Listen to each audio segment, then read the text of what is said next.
সরকার ব্যবসায়ীদের ঘাড়ে আগামী বাজেটে কোনো খড়গ বসাবে না বলে জানিয়েছেন বাণিজ্যমন্ত্রী খন্দকার আব্দুল মুক্তাদির। তিনি বলেন, বিগত দিনের সরকার খালি বাজেটই বাড়িয়েছে, কিন্তু বিনিয়োগ বান্ধব পরিবেশ তৈরি করেনি।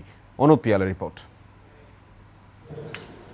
২০২৫ অর্থ বছরে দেশের কর জিডিপির অনুপাত ছিল ৬.৭%। উন্নয়ন ব্যয় মেটাতে সরকারকে বৈদেশিক ঋণ ও পরোক্ষ করের উপরে নির্ভর করতে হয়। তাই প্রতি বাজেটেই চাপানো হয় নতুন নতুন কর। এতে ভোগান্তিতে পড়ে ব্যবসায়ী ও সাধারণ মানুষ।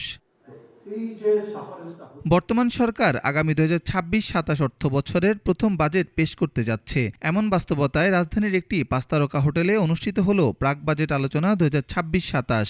অনুষ্ঠানে Dhaka chamber of commerce and industry DCCI এর পক্ষ থেকে দেয়া হয় একগুচ্ছ প্রস্তাবনা। অনুষ্ঠানে যোগ দেন সরকারের বাণিজ্যমন্ত্রী খন্দকার আব্দুল মুক্তাদির। তিনি বলেন, বিগত সরকার বাজেটের নামে খালি অর্থের অঙ্কই বড় করে দেখিয়েছেন, কিন্তু বাস্তবে দেশে বিনিয়োগের পরিবেশ তৈরি করতে পারেনি। পাশাপাশি বলেন, আগামী বাজেটে ব্যবসায়ীদের উপর করের বাড়তি চাপ দেওয়া হবে না। আমরা ইন্ডিভিজুয়াল ট্যাক্স বাড়াচ্ছি, ট্যাক্স বেসটাই বাড়াবো।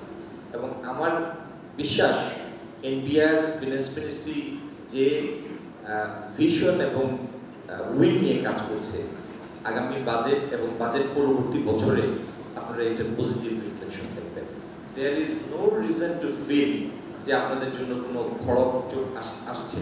বাণিজ্যমন্ত্রী বলেন, সরকার মধ্যপ্রাচ্যের যুদ্ধ পরিস্থিতির জন্য প্রস্তুত ছিল না, আর দেশে জ্বালানি মজুদ রাখার পর্যাপ্ত ব্যবস্থা না থাকায় সরকারকে দ্বিগুণ দামে জ্বালানি কিনতে হচ্ছে। যে এলএনজি আমরা কিনতাম $10 আমাদের ডিস্ট্রিক্ট কন্ট্রাক্টে, স্পট থেকে সেটা কিনতে হচ্ছে $20। যে ক্রুড অয়েল আমরা কিনতাম 50, 55 বা $60, সেটা কিনতে হচ্ছে $116।